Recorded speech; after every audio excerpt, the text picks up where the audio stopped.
Hello and welcome to Midlife Meltdown, the channel dedicated to anyone positively reclaiming their lives and ending toxic relationships. I'm Ian, and today I wanted to talk about a question I got from a viewer of my first video around the main differences between borderline personality disorder and narcissistic personality disorder, so BPD and NPD. Now, I won't go through all of the details. There are plenty of good videos, and I'll link to some in the description about the actual diagnostic criteria of those two conditions. What I will do is just focus on, from the recipient, from being on the receiving end of both of those conditions, what do I think the key characteristics are that differentiate the two, because there is a significant amount of crossover between the two conditions and they're commonly comorbid. And also the question asked, which do I think is worse, which is a very difficult question to answer. But I'll attempt to have a stab at what I think I would describe as worse, or at least maybe which one I could cope with more or less, whichever way around I want to look at that. So if I start with borderline personality disorder, I really think there are three key characteristics that make BPD stand out from NPD. And those, to start with, are the first and most obvious one is a real inability to regulate emotions. So borderline personality disorder was commonly known as, emotional instability disorder, and that really defines kind of the key, outstanding, obvious characteristic of it. But to give a little bit more detail, my take from my fairly long experience with being on the receiving end of borderline abuse is that people suffering from borderline personality disorder don't just have out of control emotions.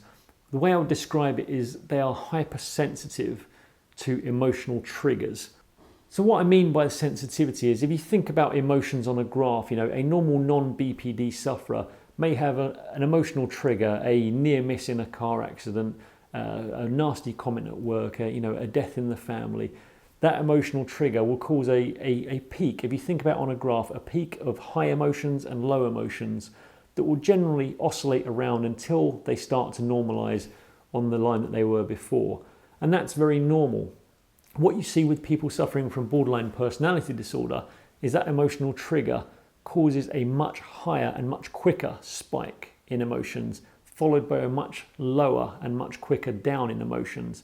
And also the time taken to oscillate back to normal is far greater.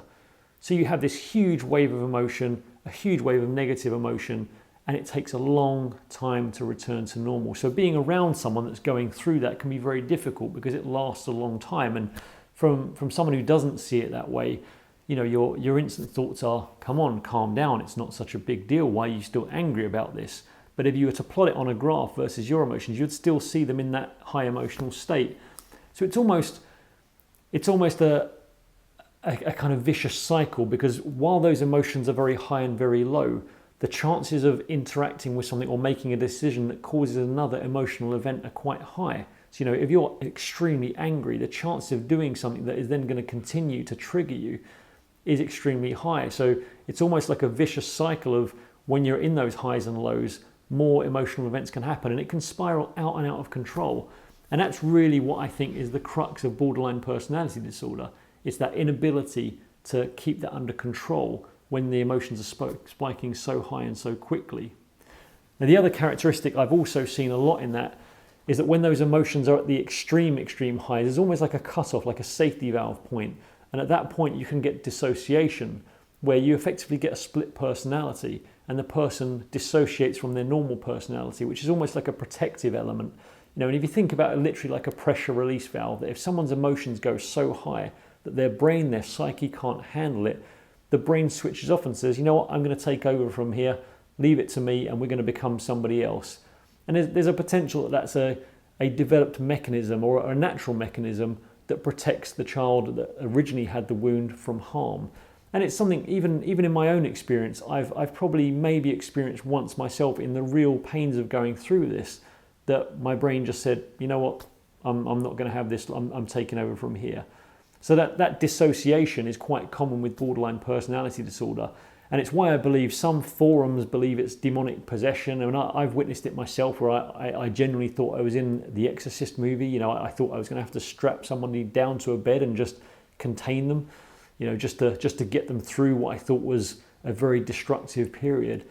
But it's effectively those highs and lows that dissociation can happen, and that's very distinctive to borderline personality disorder. So the second characteristic that I think is unique to borderline personality disorder is what they call splitting, or effectively the over-idealization or devaluation. And that can be of people, of things, but it's effectively an inability to see the grey in any area. That things are either really good really quickly or they're really bad.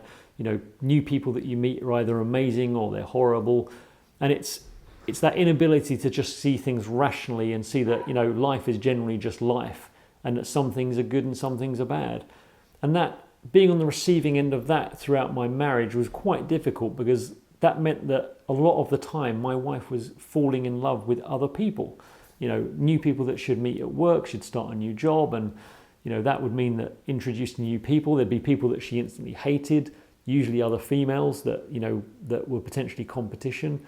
But a lot of the people in the office would suddenly become amazing and really good looking, and would go through this cycle of falling in love. Now it's not true love, it's just that hyper idealization of someone that makes the borderline sufferer feel like, wow, I want to indulge in this person. I want to make them my world, and that happens really, really quickly. But it also switches off very quickly and can move on to someone else. It can happen to you as well. It can happen to the significant other, where one day you can be amazing, the next day you can be horrible. And it's a very difficult emotional roller coaster to navigate. It's extremely fickle. I learned over the years to not be offended and not to buy into it. I would say it does increase the potential, especially when comorbid with NPD, to lead to infidelity, because that phase with needing a narcissistic supply and hyper-valuing people can be quite toxic. But it's a very fickle, quick cycle that you do kind of learn to cope with, although albeit you shouldn't have to learn to cope with, but it's very characteristic of BPD. Now, the third characteristic that really underlies all of borderline personality disorder is that irrational fear of abandonment, so that constant fear of people leaving someone, which is thought at points to be the underlying cause of borderline personality disorder, or at least a contributing factor. But the way that can appear in normal life as a recipient of borderline personality disorder, as being with someone who's suffering from it, is as simple as sitting in the front room on a different sofa while watching a movie and being asked, why are you abandoning me? To an extreme event, and where it starts to really damage the relationship is the constant pattern of never being able to go away individually to see family, for example, or to go for a Christmas meal with colleagues. So one of the things that happened regularly in my relationship was exactly that, a Christmas meal once a year, going out with work colleagues on a paid for Christmas dinner.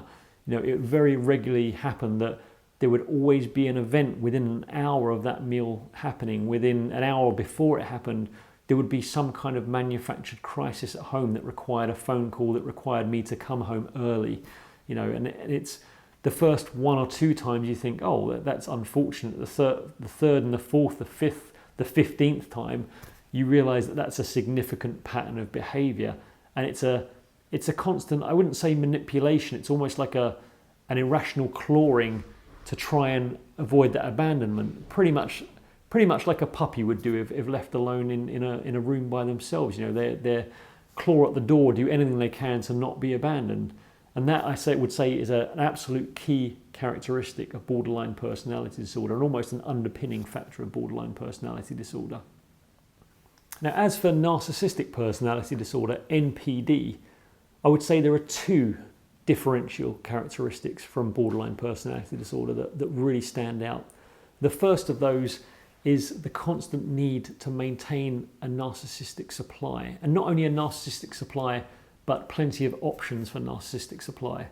So in my case, I would say I was with someone who was a covert or vulnerable narcissist, and was also a sexual or somatic narcissist. And how that materialized is effectively a constant need and a constant, dipping in of the toes to keep contact with previous exes, or setting up potential new exes. So it's almost like leaving a suggestion. And the whole idea behind that really is to make sure that in the narcissist's brain that they have a B, a C and a D plan that they can tap into at any point should my supply dry up, should I change, should I leave them, that they could instantly switch and get the fuel that they need from somebody else. But I would also go one further and say those constant checkpoints, those constant check-ins with the other supply is actually a form of kind of microdosing in itself. It's almost a form of narcissistic supply that's just needed at a time of slight need. Maybe when things in a marriage are slightly rocky or they're feeling a little bit of self-doubt. It's that little kind of microdose just to say, oh, if I press this button, I get a response, and that's enough for now. And keeping that option of 5 or 6, 7 or 8 options out there allows the narcissist to tap into that slight dose whenever they need it, but also to have a reliable supply should anything bad happen that they can then go on and activate as needed. So there's two functions really to that constant checking in with that supply and keeping it effectively as a stable. It's just to say I can get it when I need it instantly, just a tiny bit, but also I know that if I really needed to, I could switch to that main supply if needed.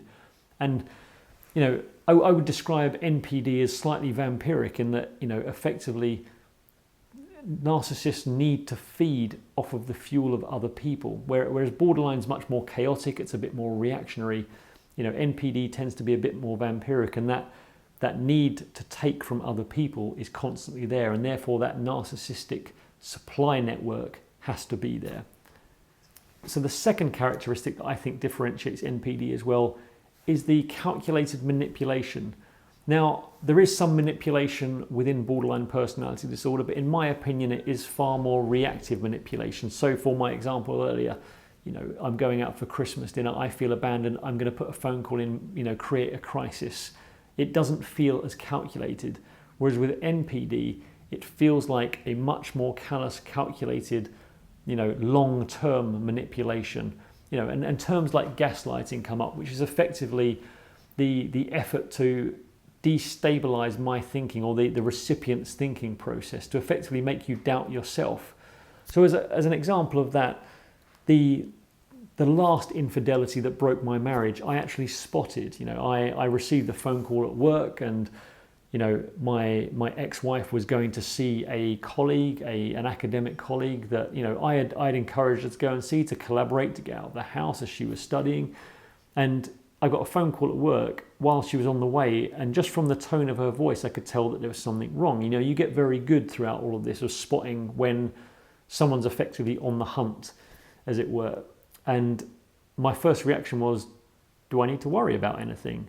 And the reaction I got from that was, oh, you're trying to be controlling, you're trying to stop me having friends, I need to get out. It was a massive overblown response that at the time actually made me back down. And that's the intention of that kind of gaslighting on that over response. It's to suppress and make me never question that again, so that they can go and carry out their manipulation. And it's a very destructive thing. It can be a constant thing, like little comments to make you doubt yourself, or to make you feel slightly worthless, or to make you feel dependent on them. But ultimately, that constant manipulation is a very differentiating factor for narcissistic personality disorder. And it's constant, it's long term, and it's extremely damaging.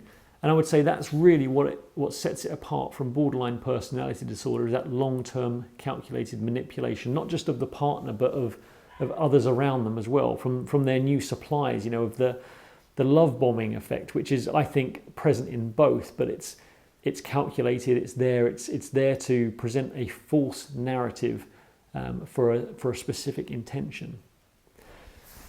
And that's really what I think differentiates narcissistic personality disorder from borderline personality disorder. Now, they do have a huge amount of crossover, so they are both slightly manipulative. They do both come with a sense or a lack of self-worth, which I think is the underlying factor that causes the conditions. They're both responses effectively to childhood trauma, in my opinion.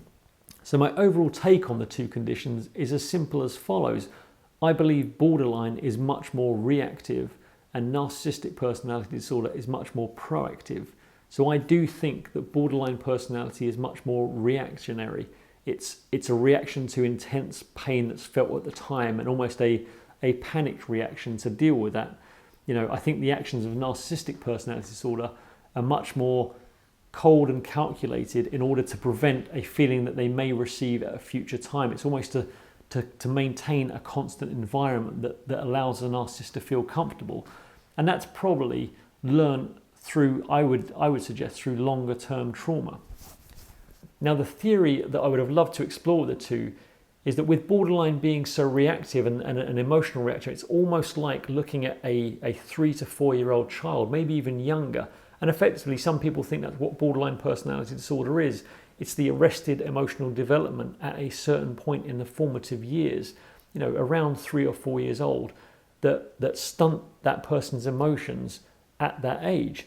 And I would agree with that to an extent. When you look at the adult representation of the behavior, it's effectively the same as a toddler. It's extreme anger, it's throwing your toys out of the pram, it's crying, it's screaming, it's kicking when you don't get what you want.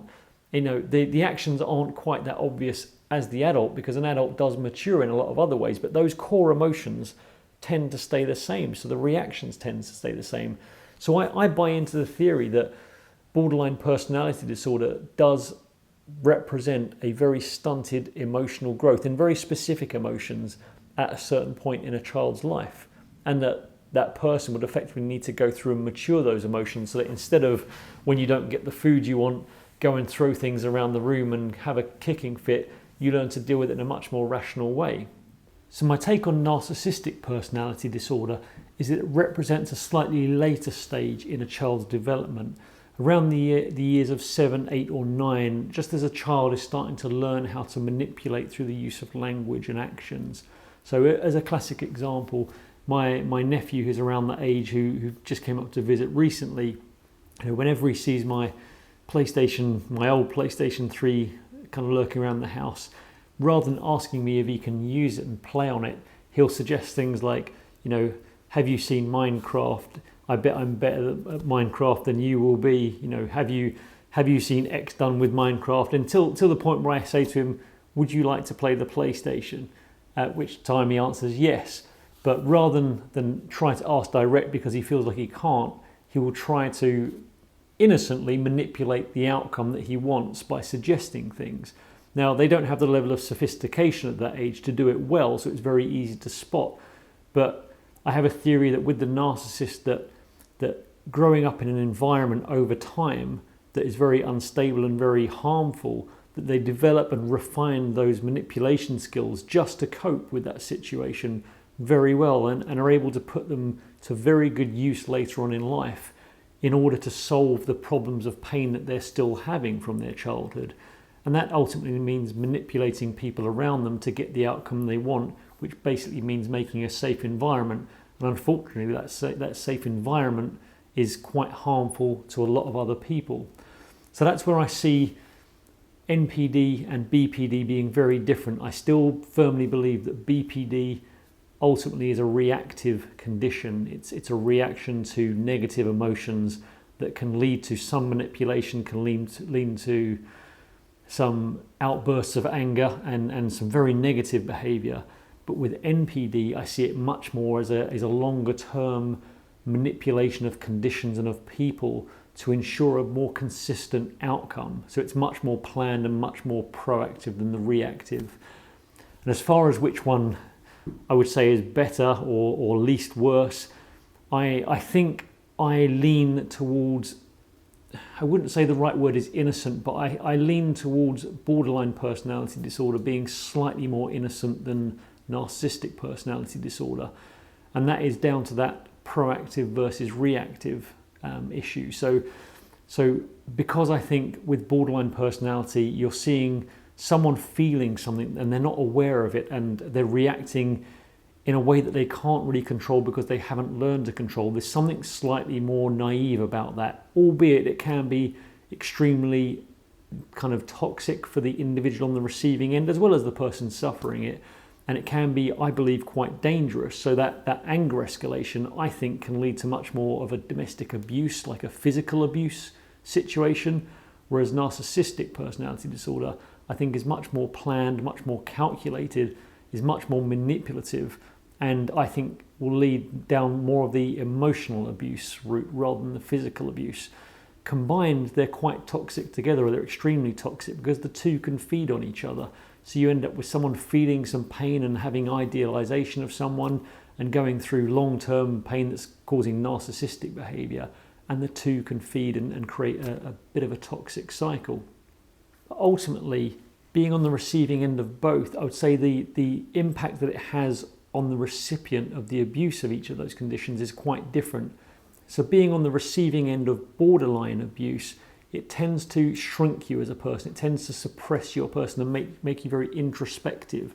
And I think a lot of the time that's because you're dealing with outbursts of anger. You're trying to tiptoe around and tread on eggshells of that reactive person. So you tend to suppress your being. It tends to make you very introverted. I think my father described it best. He said you become a shell of a person after a while, and he was extremely worried about me. So I think it tends to stifle the person.